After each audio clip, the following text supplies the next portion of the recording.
I want to tell you about another case where an unarmed black man is killed. 3 former Washington County, Georgia deputies are on trial for tasing a black man for just walking down a road. On July 7, 2017, Michael Howell, Rhett Scott, and Henry Copeland stopped Eurie Martin while walking to a relative's home. Here's a video of the initial encounter. And we want to warn you, the following video footage is very graphic, folks.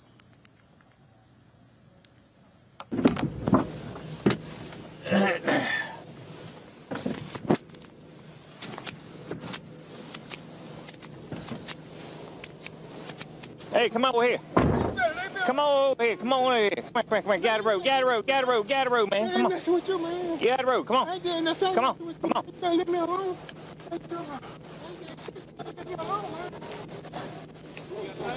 Yeah.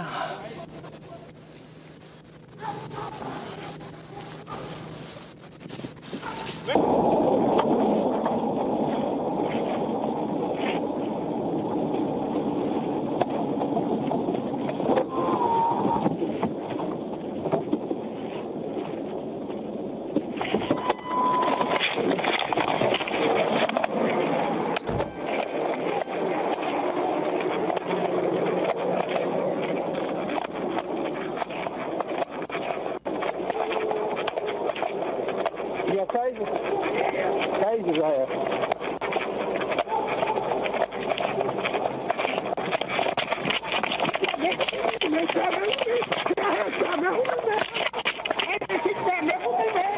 Put your hands behind your back. Put your hands behind your back. Go behind your back. Put your hands behind your back. Put your hands behind your back. Get on the ground. Get on the ground. Get on the ground. Get on the ground. You're going to be tased. Get on the ground. Get on the ground. Get on the ground. Get on the ground. No. Hey, no. Get on the ground. Hell no. Get down. Roll over. Roll over.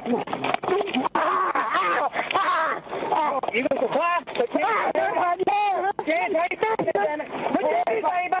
Put your hands behind your back.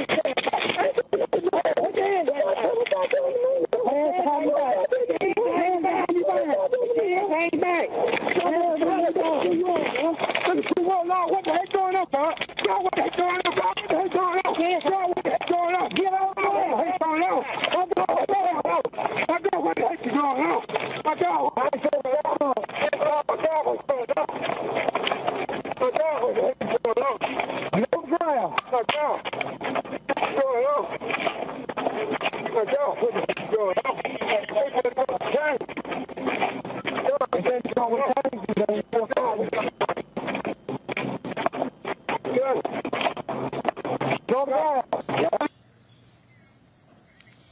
Lauren, that's crazy. The man gets up, he gets tased, he gets up, walks off, he gets tased again. Now, check again.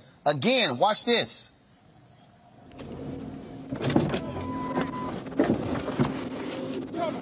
Get the tape, boys.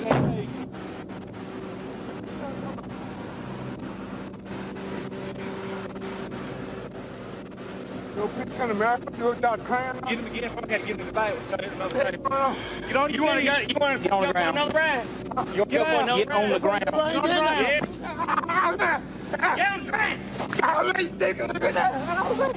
Oh, man. Get on down. Roll over.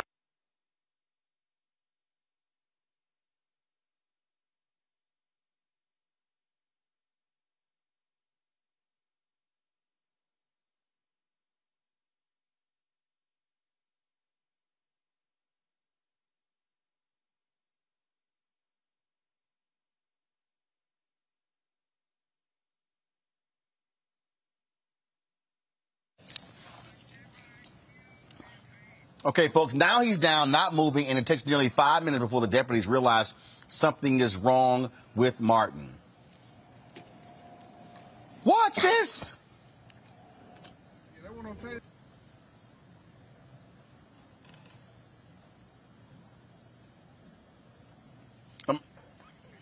Folks, the investigation by the Georgia Bureau of Investigation found the deputies were not justified in stopping or detaining Martin. However, the defense maintains Martin was illegally walking in the road and took an aggressive stance toward deputies that weren't recorded on video. Lauren. I mean, obviously, you can say anything, right? That he's illegally walking the road. So what? I mean, this is one of these cases where the police being present causes the entire problem. It's an example, I think, of nothing happening in these small towns and people getting into jobs where they're handed a uniform and a gun and a badge and authority. And they're just looking for something to do. And, you know, what we just saw really to me was just like the torture and killing of somebody for absolutely nothing, over absolutely nothing. Reminds me a little bit, even though it's a completely different video, the Eric Garner video, where that was over a pack of cigarettes. Because it all leads back to what we've been dealing with for 400 years, which is people who think they can, you know, tell black people what to do, and if you're not doing what I say, then I get to do whatever I want to you. It's not just the roots of racism and white superiority and white supremacy. It is just this idea that, you know, I get to control you, I get to tell you what to do, and if you're not doing exactly as I say, I can do whatever I want. So, I mean, it's unfortunate that we see these videos over and over again. It effectively is the same video over and over again. It's unfortunate that people on the right who talk so much about too much government and talk so much about being libertarian never view any of these police incidents as too much government. I've never heard Rand Paul see a video like this and come out and say, wow, this is too much government. This is the absolute epitome of too much government, because the police, of course, are funded by the government. And they do whatever they want. We have it on video. You always have to, when you see these videos, I know it's cliche to say it at this point, but really, I mean, if this is what we're seeing now with our camera phones and everything else and body cameras and the cameras in the police car, what the hell was going on before this? Well, we know what was going on before this, because we could just go to YouTube and see Malcolm X and so many others talking about police brutality some 50 and 60 years ago. It's the same thing over and over again. Soon as I heard that twang, Robert, I knew exactly what was going down. Well, look, again, I apologize for my state. This seems to be a running issue that we have here. But just going back to the Terry stop nature of this, police officers cannot simply just stop you for no reason under the sun until you lay on the ground. They have to articulate to you exactly what you're being detained for and the reason for it. You heard the man on the video, Mr. Martin, say, "What are you bothering me for?" And they didn't even attempt to even say what they were bothering him for. They simply pulled another cop car up and then started tasing the man, still not telling him what he was being stopped for. He was not informed if he was accused of a crime, that if he was a suspect, if they were checking on him for a medical issue or anything along those lines. They simply stopped the man from walking down the street and started tasing him for no reason. That's torture under the Geneva Convention. You can't do that in war, but you can do that on the streets of rural Georgia. And I also want people to think about this. And that had been 3 police cars pulling up to tase a dog. You don't think we will see people marching and protesting? You don't think all of our allies who tell us we're on the same team? Oh, Lord, white folks would be going crazy.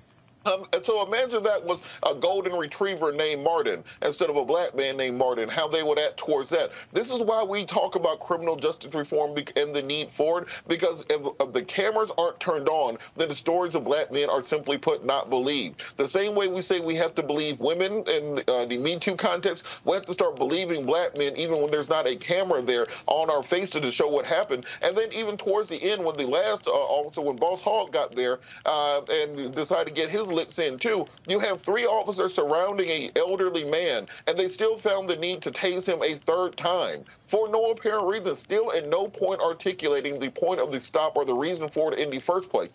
Every part of this violates every part of that man's civil liberties, and if it was not for cameras being present, nobody would have ever believed it. The police report would have said he attacked the officers, he attempted to escape, we used a reasonable force to stop him, and they would have believed that in court. And this is the scariest part about being a black man in America. America, you need to have a drone following you around 24 hours a day, apparently, if you want anybody to believe the words that you're saying when it comes to interactions with police. Eugene? Look, I think first thing is this, right? I think we need to just drop the notion that tasers are non-deadly weapons. Apparently they are. Secondly, if he was still alive, the argument would be that, hey, everything that happened after his detainment, his unlawful detainment, resulted as a point of that unlawful detainment, should be thrown out. Thirdly, I think we need to get to a point where if what's on the report does not match up what's on the camera, there should be automatic termination because you have lost the public trust. But we need to stop. Simple as that. Like Folks, gotta go. Lauren, go ahead. Go ahead. I was just going to say we need to stop this idea that, oh, let's look at the report and think about what they said and what they. I mean, we know what we're seeing. we don't need their report or their interpretation of what we just saw. They're picking on somebody who's a poor person walking down the street that they know they can get away with it with. That's what this is. So all of their reasoning and their reports and what they said, we can see what we saw on the video. It's just like Walter Scott and Eric Garner and so many others. So to me, I'm past this point of, worrying or thinking about their reports and looking at what they thought. That's all outrageous and ridiculous at this point. Folks, back to that Roland Martin unfiltered video in just one moment. Oh, that spin class was brutal. Well, you can try using the Buick's massaging seat. Ooh, yeah, that's nice. Can I use Apple CarPlay to put some music on? Sure, it's wireless. Pick something we all like. Okay, hold on. What's your Buick's Wi-Fi password? Buick Envision 2021. Oh, you should pick something stronger. That's really predictable. That's a really tight spot. Don't worry, I used to hate parallel parking. Me too. Hey. Really outdid yourself. Yes, we did. The all-new Buick Envision, an SUV built around you. All of Time to be smart. Roland Martin's doing this every day. Oh, no punches! Thank you, Roland Martin, for always giving voice to the issues. Look for Roland Martin in the whirlwind, to quote Marcus Garvey again. The video looks phenomenal, so I'm really excited to see it on my big screen. Support this man, Black Media. He makes sure that our stories are told. See, this difference between Black Star Network and Black-owned media and something like CNN. I got to defer to the brilliance of Dr. Carr and to the brilliance of the Black Star Network. I am rolling with Roland all the way. Honored to be on a show that you own. A black man owns the show. Folks, Black Star Network is here. I'm real revolutionary right now. Roland was amazing on there. Stay black. I love y'all. I can't commend you enough about this platform that you've created for us to be able to share who we are, what we're doing in the world, and the impact that we're having. Let's be smart. Bring your eyeballs home. You can't be Black-owned media and be scared. You dig?